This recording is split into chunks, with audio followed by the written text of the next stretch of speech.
السلام علیکم ورحمۃ اللہ وبرکاتہ۔ ایک بار دوبارہ خوش آمدید۔ سب سے پہلے آپ سب کو بہت بہت عید مبارک۔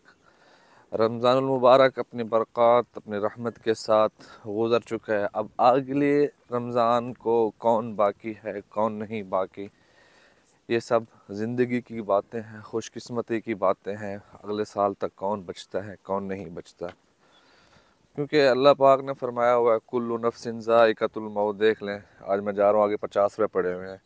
اب چلتے چلتے اس 50 کا حکم کیا ہے؟ اس 50 کا حکم یہی ہے، اسے کہتے ہیں لقطہ۔ اب مجھے اس پیسوں کا اعلان کرنا پڑے گا، ابھی کس کے پیسے پڑے ہیں۔ اب یہ تو طریق ہے، راستہ ہے، اعلان تو نہیں کر سکتا، صدقہ کر دوں گا ان پیسوں کا۔ ہاں، اور پھر یہ بھی ہے، اگر اس کا مالک ڈھونڈتا ہوا میرے پاس دوبارہ آ گیا کہ بھئی میرے پیسے گم ہوئے 50 روپے، تو مجھے صدقے کا ثواب الگ ملے گا، لیکن اس بندے کو 50 واپس کرنا پڑے گا۔ لگے ہاتھوں آپ کو ایک مسئلہ بھی بتا دیا ہے شریعت میں۔ یہ مسئلہ جو ہم کہتے ہیں نا کہ راستے میں پیسے پڑے ہوئے مل جائیں تو وہ ہمارے پیسے بن جاتے ہیں، ایسی کوئی بات نہیں، وہ کسی اور کی ملکیت ہوتی ہے۔ شریعت میں ہے کہ اس کو ڈھونڈو، تلاش کرو اور اس تک پیسے پہنچاؤ، لیکن اگر وہ نہ ملے تو پھر آپ صدقہ کر دو، کسی غریب کو دے دو۔ لیکن جس وقت میں صدقہ کر دیا وہ آپ کو ڈھونڈتا ہوا واپس آپ کے گھر پہنچ جائے اور کہے کہ میرے پیسے گرے تھے آپ نے دیکھے ہیں، تو جس نے اٹھائے اس پر لازم ہے کہ اس بندے کو پیسے دے اور خود صدقے کا ثواب لے لے۔ ہاں، تو میں بات کر رہا تھا کل نفس ذائقۃ الموت۔ تو وہ اللہ پاک نے اس نظام کو بنایا ہی ایسے ہے کہ ہر ایک نے مرنا ہے۔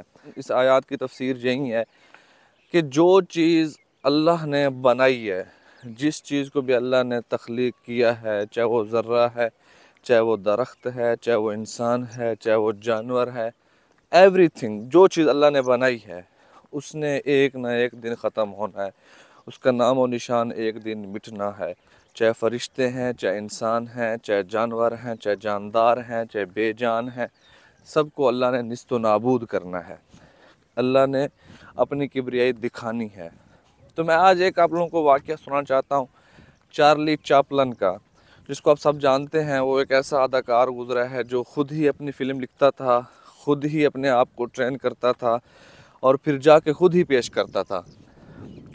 وہ بندہ پیدا ہوا 1899 میں اور اس کی وفات ہے 1970 میں۔ 88 سال زندہ رہا اور بہت بڑا نام کمایا۔ آج بھی اس کے جو ڈرامے ہیں جہاں وہ پوری دنیا کے لیول پر ایسے چلائے جاتے ہیں جس طرح یہ ڈرامہ آج پہلی بار آیا ہو۔ بڑا پیسہ کمایا اس بندے نے، بڑا اس کا نام ہے، اور بغیر ہی کچھ بولے پوری دنیا کو ہنساتا تھا۔ لیکن وہ جو شخص پوری دنیا کو ہنساتا تھا وہ خود اندر سے بہت ٹوٹا ہوا تھا۔ اس کی سٹوری ایسی ہے کہ بہت پیسہ کمانے کے بعد سوئٹزرلینڈ جب شفٹ ہو گیا، آخر جس طرح دیکھیں سورج ڈھل رہا ہے نا، اب یہ سورج اپنی شروعات میں نکل رہا ہے، ایسا ایسا چلتے چلتے چلتے یہ سورج فل تاب میں آئے گا دوپہر کے وقت، پھر ایسا چلتے ڈھلنا شروع ہو جائے گا۔ اسی طرح انسان کی زندگی کہانی ہے۔ انسانی زندگی بھی ایسے چھوٹا بچہ ہوتا ہے، پھر بچپنا ہوتا ہے، پھر اس کے اندر جوانی آتی ہے، اور اس طرح کرتے کرتے بڑھاپا۔ لِكَيْ لَا يَعْلَمُ، اللہ پاک قرآن فرماتے ہیں کہ میں بوڑھا اس لیے کر دیتا ہوں کہ اس کے پاس علم ہونے کے باوجود، بھلے اس کے پاس پی ایچ ڈی کی ڈگری ہے، بھلے ڈاکٹر ہے، انجینئر ہے، پھر اس کے پاس کسی چیز کا بھی علم نہ ہو۔ تو جب اس نے پیسہ کمایا، پیسہ کمانے کے بعد وہ دنیا کی سب سے مہنگی ترین جگہ، خوبصورت جگہ سوئٹزرلینڈ چلا گیا اور وہاں زمین خرید لی، بلڈنگ بنائی، خوبصورت محل تیار کیا، اپنے بچوں کے ساتھ وہاں شفٹ ہو گیا۔ جب جوانی ڈھل گئی، زندگی کے آخری موڑ پہ پہنچ گیا۔ ایسے ہی ہے ہر جگہ کہ اگر انسان اپنے ارد گرد کے لوگوں کے ساتھ جہاں رہتا ہے، جب تک تم جوان ہو، تمہارے پاس پیسہ ہے، تمہارے پاس جوانی ہے، تو تمہارے ساتھ لگے رہیں گے، خوش رہیں گے۔ جس ٹائم آپ بوڑھے ہو گئے تو سمجھے آپ اس دنیا سے ایکسپائر ہو گئے اور تمہیں سائڈ پہ کر دیا جاتا ہے۔ لیکن ایک ہمارا اسلام ہی ہے جو ہمیں بوڑھوں کی قدر کا درس دیتا ہے، والدین کی محبت کا درس دیتا ہے، بوڑھوں کے ساتھ عزت والے معاملے کا درس دیتا ہے، کیونکہ اللہ کے نبی علیہ السلام نے فرمایا کہ جو شخص چھوٹوں پہ شفقت نہیں کرتا، بڑوں کی عزت نہیں کرتا فلیس منا، وہ ہم میں سے نہیں، یعنی وہ ہمارے اسلام کی کے اوپر چلنے والا نہیں، وہ شریعت کی پابندی کرنے والا نہیں، وہ ہم سے الگ ہے۔ ایک اسلام ہی ایسا دین ہے جو ہمیں اخلاقیات کا درس دیتا ہے۔ ایک اسلام ہی ہمارا دین ہے جو ہمیں سکھاتا ہے کہ تم نے چھوٹوں کے ساتھ کیا معاملہ کرنا ہے، بڑوں کے ساتھ کیا معاملہ کرنا ہے، بوڑھوں کے ساتھ کیا معاملہ کرنا ہے۔ ہر ایک کا اسلام نے درجہ بندی کر دی۔ تو اب جب وہ بوڑھا ہو گیا تو سب نے اس کو سائڈ پہ کر دیا۔ اب وہ زندگی کے آخری ایام گزار رہے، ادھر سے کرسمس کا دن آ گیا تو سارے بچے اپنے دوڑ میں لگے۔ جس طرح دیکھو ہمارا عید تھا کل، تو سارے بچے، گھر والے، بڑے چھوٹے، سب تیاریوں میں لگے ہوئے تھے کہ بھئی عید نماز پہ جانا ہے، اچھے کپڑے پہننے ہیں، شاپنگ کرنی ہے وغیرہ وغیرہ۔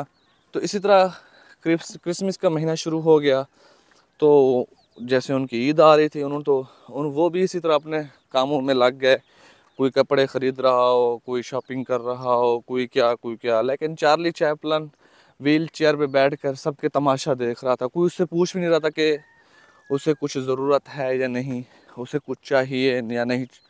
بالکل ایک بڑے سے محل کے اندر جو اس نے اپنے پیسوں سے بنایا تھا، وہاں بے بس اور لاچار ویل چیئر پہ بیٹھا ہوا تھا۔ یہ یاد رکھیں، اس میں آپ کو میں آخر میں بتاتا ہوں کہ اس میں ہمیں سبق کیا ملتا ہے۔ دنیا کی سب سے مہنگی ترین جگہ پہ اس کا گھر ہے، محل ہے، سب سے مہنگا محل بنایا ہوا ہے، ویل چیئر بیٹھا ہے، بے بس یا بے یار و مددگار، کوئی بچہ اس سے پوچھ بھی نہیں رہا۔ 25 دسمبر آ جاتا ہے، کرسمس کا دن، سب گھر والے تیار ہو کے کپڑے بدل کے چلے جاتے ہیں اور کوئی پوچھنے تک بھی اس کو نہیں آتا۔ جب کرسمس سے واپسی آتے ہیں تو دیکھتے ہیں کہ بستر پہ چارلی چیپلن مرا پڑا ہے۔ تو یہاں دیکھیں، ہم زندگی کی دوڑ میں، عیش و عشرت کی دوڑ میں، پیسے کی دوڑ میں کتنے حد تک گزر جاتے ہیں۔ ہمیں یہ نہیں پتہ ہوتا کہ ہم نے زندگی کیسے گزارنی ہے، ہمیں یہ نہیں پتہ ہوتا کہ رشتہ داروں کے ساتھ کیا معاملہ کرنا ہے، گھر والوں کے ساتھ کیا معاملہ کرنا ہے، بڑوں کے ساتھ کیا معاملہ کرنا ہے۔ بس آج مسلمان بھی اسی لالچ میں گم ہے۔ آج مسلمان بھی پیسوں کی خاطر رشتہ داری توڑ دیتا ہے۔ آج مسلمان بھی پیسوں کی خاطر دوسروں کا حقوق غصب کر لیتا ہے، زمین کی خاطر، چند مرلوں کی خاطر بہنوں کا حق کھا جاتا ہے، وراثت کھا جاتا ہے، والدین سے زبردستی زمین لے لیتے ہیں اور ان کو گھروں سے نکال دیتے ہیں۔ کیا وجہ ہے؟ صرف پیسہ۔ موت کا استحضار نہیں، تم کماؤ پیسہ، کوئی مسئلہ نہیں، زندگی ہے، چل رہی ہے، ایک دن تمہاری زندگی میں بھی شام آئے گی، ایک دن تمہارا دن بھی ڈھل جائے گا، اللہ کے سامنے پیش ہونا ہے۔ بڑے بڑے لوگ گزر گئے ہیں، چارلی چیپلن جیسا بھی بے بس، بے یار و مددگار پڑا تھا، جس کے پاس اتنی جائیداد تھی، اتنی دولت تھی، اور اس کے فلمیں ایسی تھی کہ مستقل پیسہ کما رہی تھی۔